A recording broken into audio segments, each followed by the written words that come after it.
Welcome back to the YCN Game of the Week, brought to you by La Valley Building Supply. I'm Mike Pizzone, joined by Jeremy Stout. And Jeremy, very decisive third quarter. We thought it was going to be an opportunity for Stevens to kind of show its depth and get back into this thing, but not the case, right?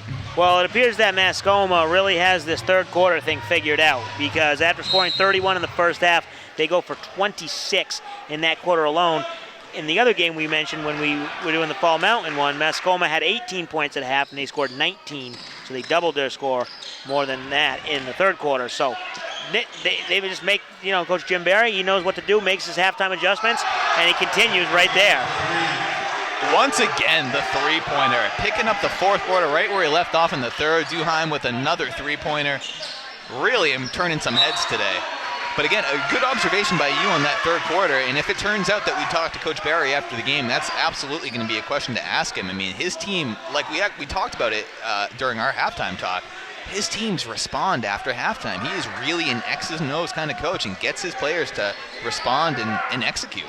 I mean, let's not sell this Mascoma Royals team short as we've been doing, or I guess you would think it was more me than yourself. They were dominating really the first few minutes of the first quarter, and then it looked like Stevens was gonna figure it out, but then in the second quarter they covered a little bit more. So it wasn't so much like the Fall Mountain game where they were flat and then they came out hot. They were hot the whole game, but they just took it to another level of inferno in that third quarter. Kicking on the afterburners.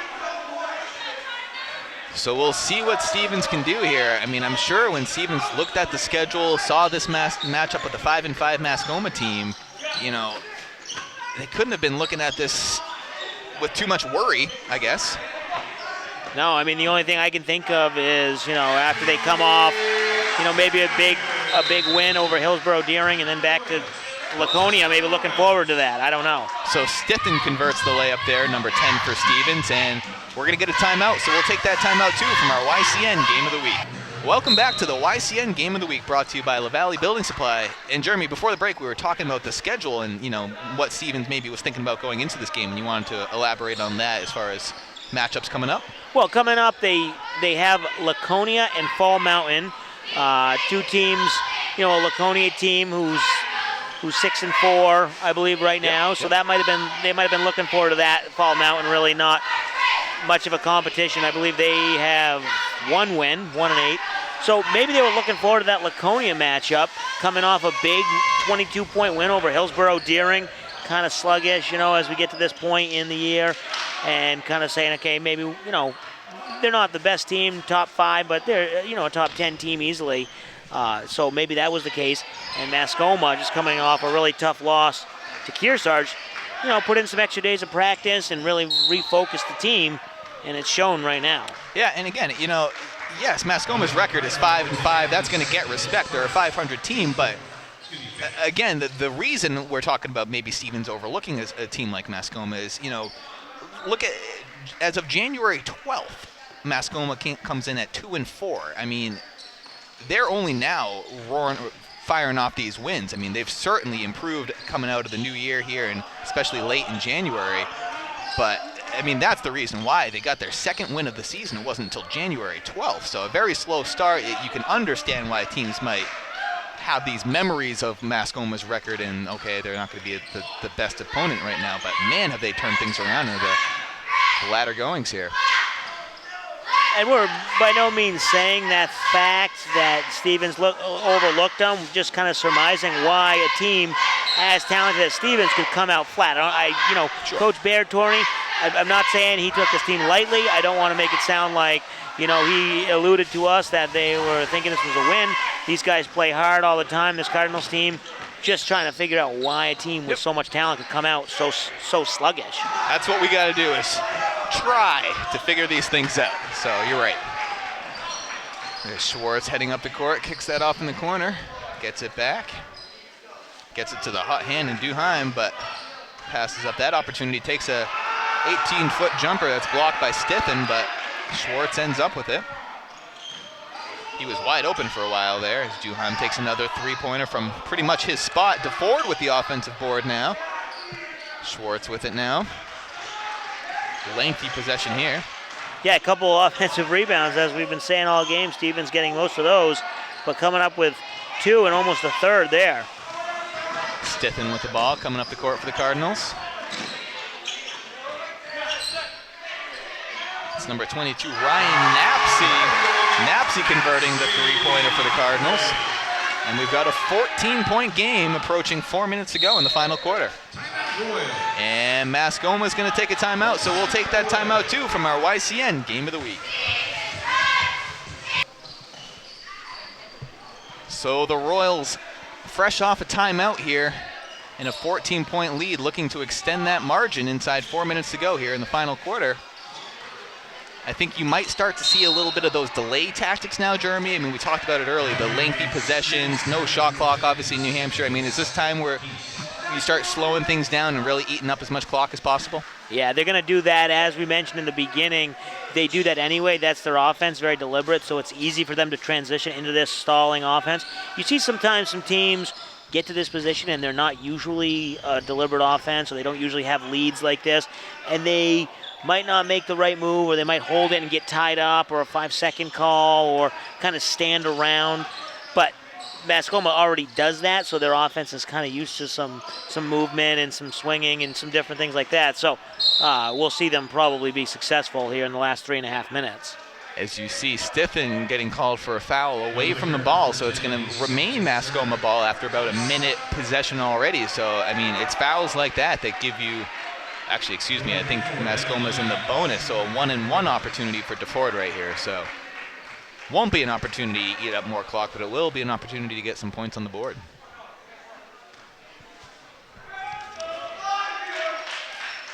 And he misses the front end, and Stevens there for the board. Got a couple new faces out here. Obviously, Stithen pretty much been playing most of the game, as you see him take that shot there, but a couple new faces. Christopher Lafont, Henry Bork, Ryan Knapsey was out there, and Logan Berry. Getting some playing time at this point. You're just kind of trying to get some guys some time, give them some varsity experience, and build on something. Are you? Okay. I'm taking your word for it, but 3 minutes to go in the game? Yeah, that's the, yeah.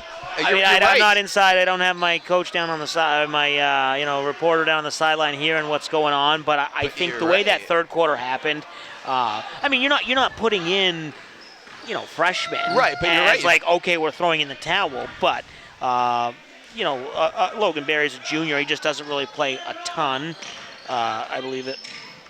But the fact that Parker Smith and the O'Brien brothers aren't in the game there right now, you're right. That surprises me. I mean, you could put up 14 points in 3 minutes, especially the Stevens High team. I mean, we saw Knapsey with those steals and quick layups. I mean, they could score fast. So I am a little surprised that they don't have their starters in. As you see some more rebounds, but this time Logan Berry gets the board. Schwartz finally comes up with it, but he's going to be fouled. So anyway, now that we're inside 2 minutes to go and we're facing that same deficit, okay, it makes sense. I was just a little surprised with. Yeah, I mean, it's not like Henry Bork is a freshman, so getting him in the court might be a little different. The other ones are juniors. Logan Berry's a junior. Knapsey's a senior. Lafont, a junior. So you're not saying, okay, here we're putting our swing players in, right. So I don't want to make it sound like that. But you're right, you don't have Smith. He exited the game rather early. Yeah. And, you don't have O'Brien twins, Bell.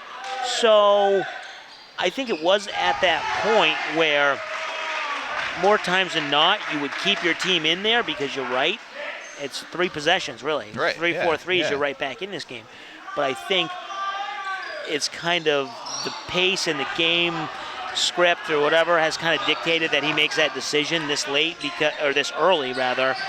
because it's not like it ballooned all of a sudden and you can get right back in this. I think from the get-go, they were getting outplayed, and he tried to give it as much as he could until that last point, 3-4 minutes to go, and then he said, listen, this isn't working. And I think that's the key. Momentum, other than the very, very beginning of that third quarter when Stevens scored a couple quick buckets, other than that brief stint, there wasn't much of a momentum shift where you felt like, Stevens is making a run here.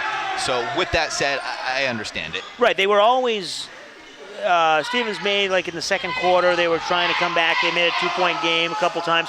But it seemed like Mascoma was always in control of the game. I guess that would be the best way to describe it. And I think Coach Bertorni finally realized that and just said, hey, we're going to take one on the chin here, and, we're going to get ready for Laconia on, Friday night, I believe. So, yeah. Yeah.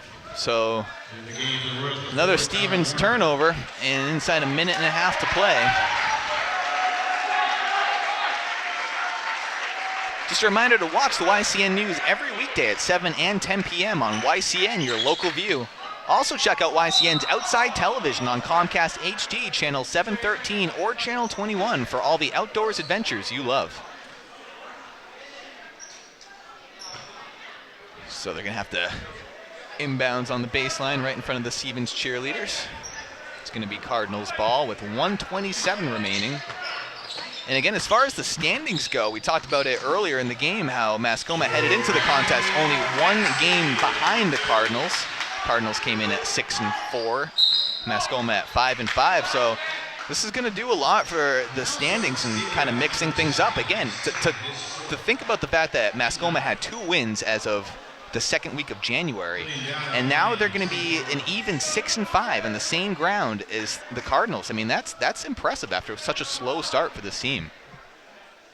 It really goes to show you, you lose a couple games to begin the season. It's not over. The winter sports season is a long season, and it's all about peaking at the right time of the year. Yeah, and they really do pack a bunch of games in a pretty quick time frame, because you don't play a lot, in December. This Stevens team only played 2. I don't have the schedule for Mascoma. Here it is. They have, they only played 3 games in December. So then you get into January and you're playing 3-4, games right off the bat. You're playing 2 a week, and then February the same thing. So you can turn the tide rather quickly towards the end of the season. And obviously Mascoma has really spurred with that win against Ball Mountain, their second win of the year. Well, Jeremy, we're inside 40 seconds to go, and it's about that time in our broadcast where we declare our HR Club Kearsarge Heating Oil Turning Up the Heat Player of the Game. And do we have our first repeat winner of the season? Yeah, I think so. I think we got to give it to Alex Schwartz.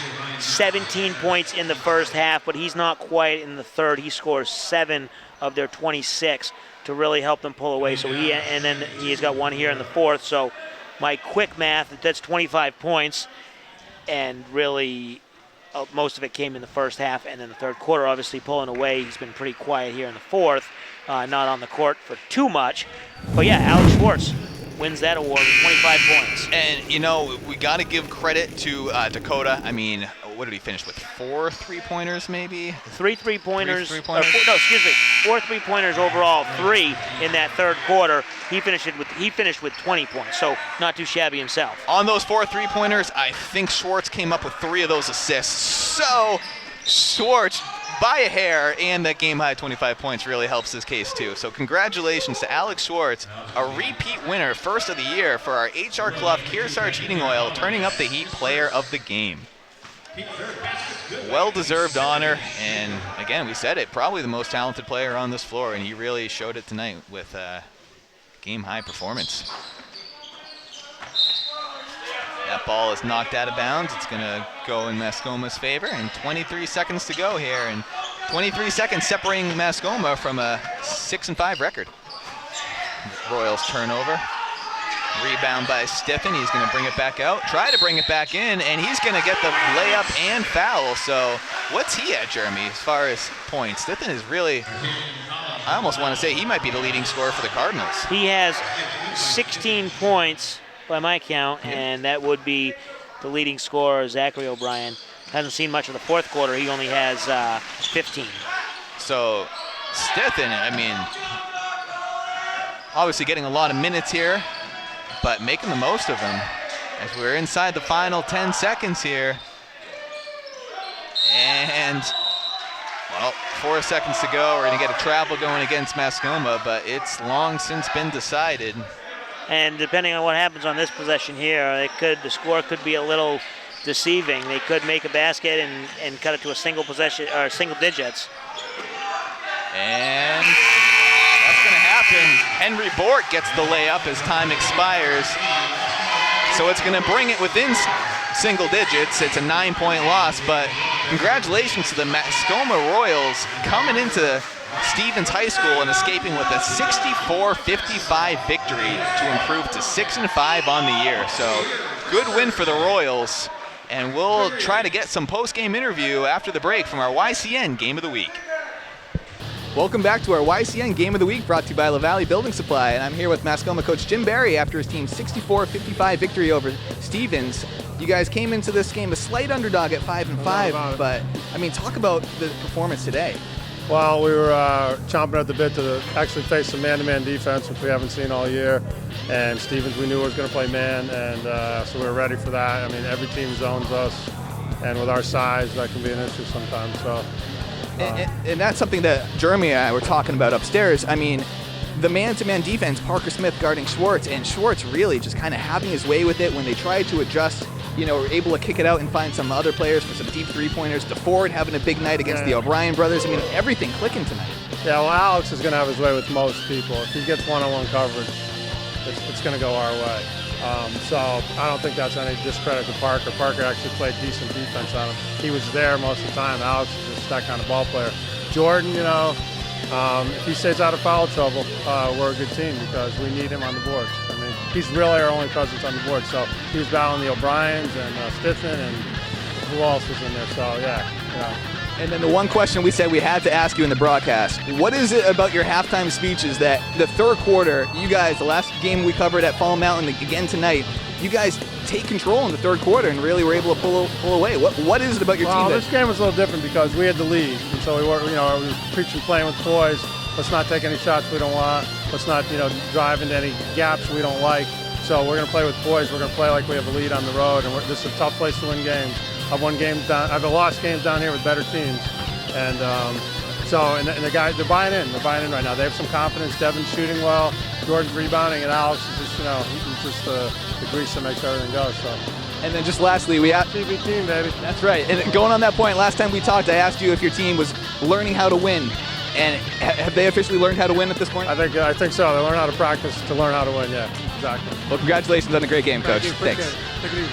That does it for our YCN Game of the Week here at Stevens High School, where it was the visiting Mascoma Royals coming away with a 64-55 victory over the Stevens Cardinals.